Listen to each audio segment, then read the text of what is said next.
después de horas. Hola, mi nombre es Antonella Marti, soy directora asociada del Centro para América Latina, soy también Senior Fellow de la Fundación Internacional para la Libertad y directora del Centro de Estudios Latinoamericanos de Fundación Libertad. Creo que es una gran deuda que tenemos los latinoamericanos empezar a desarrollar mucho mejor, ¿no?, la educación, la cultura, el arte, el Estado de Derecho, la propiedad privada, todos estos pilares que hacen que las sociedades libres y abiertas funcionen, que progresen, que salgan adelante. Entonces, creo que el punto está ahí, empezar a apostar por estos grandes ejes y estos grandes pilares que han hecho del mundo exitoso un mundo mucho mejor, ¿no? Entonces, apostar por las ideas de la libertad creo que sin duda es algo muy importante para América Latina. Es una deuda que todavía América Latina tiene que saldar y necesitamos apostar por estas ideas, sin lugar a dudas. Entonces, creo que lo que tenemos que hacer es empezar a apostar por la razón, tenemos que empezar a apostar por las ideas que nos van a marcar ese rumbo de libertad que necesitamos a lo largo de la región, pero lamentablemente venimos muy aferrados a una mentalidad demasiado estatista, demasiado anticapitalista, que niega las libertades, donde preferimos a veces que sea el gobierno el que nos resuelva, entre comillas, los problemas y no nosotros, y no hacernos cargo de los problemas. En los últimos 250 años el mundo ha cambiado para bien, ha cambiado enormemente gracias a los avances científicos, avances tecnológicos, avances médicos incluso. Digo, todas esas medidas y beneficios han ayudado enormemente a la población mundial. Entonces, hace 250 años prácticamente el 95% de la población mundial vivía en extrema pobreza. Ese porcentaje hoy es del 9%, es decir, hoy el mundo está mejor que nunca.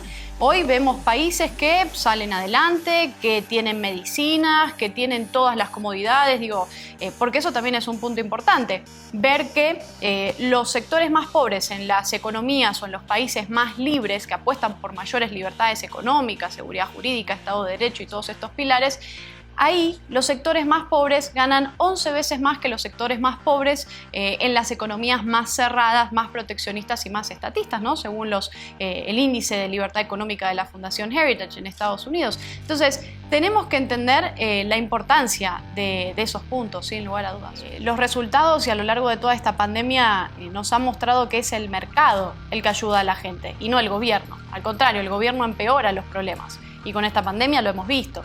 Hemos visto cómo el gobierno con medidas restrictivas ha limitado la economía, ha jugado esta dicotomía entre la vida o la idea de la salud o la economía, algo que obviamente, si uno no puede trabajar, no vive. Si uno no puede trabajar, no come. Y eso también le afecta a uno, en la totalidad de su vida. Entonces, yo creo que acá lo que tenemos que empezar a hacer es romper con todos esos mitos que hay en torno y que giran en torno al capitalismo, ¿no? Y empezar a defender la idea del capitalismo, empezar a defender los conceptos de la propiedad privada y de la libertad económica, porque al final es el mercado el que nos salva, no es el Estado. Y esto lo dice mucho Mario Vargas Llosa, ¿no? Una de las grandes victorias del socialismo es que la palabra liberal se haya vuelto una mala palabra, cuando en realidad es el liberalismo el que ha ayudado no solamente en términos económicos, sino también en términos de libertades civiles, de libertades individuales y libertades políticas, por supuesto, a la humanidad. Si se cree que el liberalismo es solamente economía. En realidad no, el liberalismo es mucho más. El liberalismo es una columna vertebral con un montón de vértebras que tienen que ver con una defensa cabal de la libertad, una defensa completa de la libertad, no de a pedacitos, no según la libertad que le conviene a unos, no según la moral de otros que quieren imponer a través del Estado. Y si lo vemos a lo largo de la historia, el liberalismo ha sido pionero en la defensa de los derechos de las mujeres, ¿no? Lo teníamos en su momento siglos atrás con Mary Wollstonecraft, una mujer que empieza a defender este concepto del feminismo, ¿no? El feminismo liberal, y que el feminismo no es una mala palabra, porque el feminismo en sus orígenes, desde la primera ola, fue un feminismo que apostaba por la gran base del liberalismo, que es la igualdad ante la ley. Es decir, que todos los individuos somos iguales ante la ley sin importar el sexo, sin importar el color de tu piel, sin importar tus preferencias políticas, tus orientaciones políticas o tus preferencias religiosas.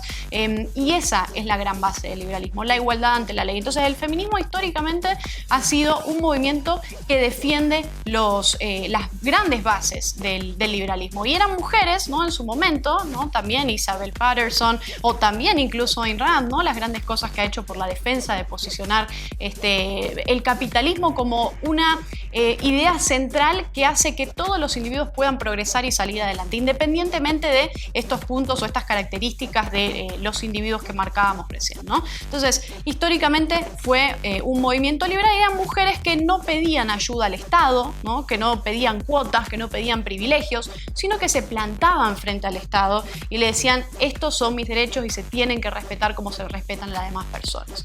Eso por un lado. Después la defensa de los derechos y las libertades LGBT, ¿no? Los derechos y las libertades de los homosexuales, que hoy en día todavía la homosexualidad se persigue en más de 70 países a lo largo del mundo. Históricamente, muchos liberales han defendido la despenalización de la homosexualidad desde siglos atrás. En su momento, Jeremy Bentham, John Stuart Mill, distintos pensadores liberales, César Beccaria, muchas personalidades liberales que apostaron por entender esa base fundamental, que vuelvo a insistir, es la igualdad ante la ley.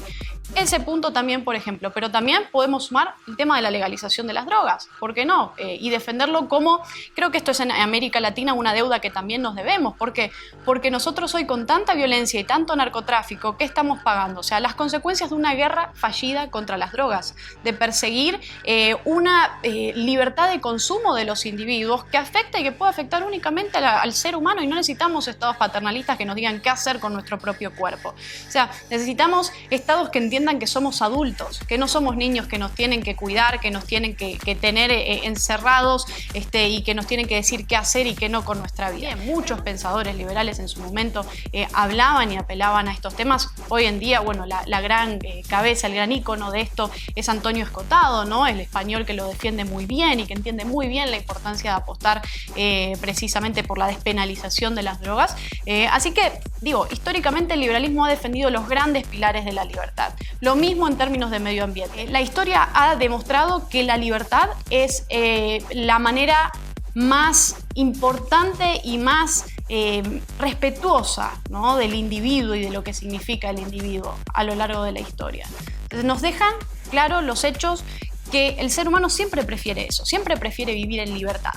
Pero en América Latina, lamentablemente, nos ha calado una mentalidad populista de hacernos creer a los latinoamericanos que no podemos valernos por nosotros mismos, que no podemos salir adelante, que no somos capaces. Y se cae en hay una frase que a mí me gusta mucho, que dice que al populista le gusta quebrarte las piernas, te da un par de muletas y te dice que si no fuera por el populista vos no podrías caminar. Entonces, estamos atrapados en una relación tóxica con el gobierno.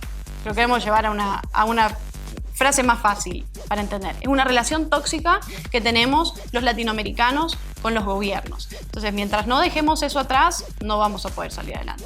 En los países donde más se ha respetado eso y donde más se respeta la libertad, ahí surgen los grandes inventos, las grandes innovaciones. Personas que, digamos, como un Bill Gates, como un Steve Jobs, ¿por qué no tenemos de esos?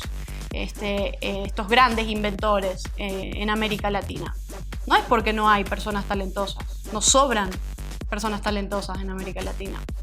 Lo que tenemos es un gobierno demasiado grande, tenemos una mentalidad de gobierno demasiado grande que nos dice que nosotros no podemos, que nosotros tenemos que estar atados a un gobierno, que nosotros tenemos que vivir nuestra vida por y para el gobierno, para pagar las fiestas políticas, para financiar la fiesta populista. No existe tal cosa como el buen populismo, no hay populismos buenos. Y el populismo de izquierda no se combate con populismo de derecha. Estos populismos se combaten con libertad.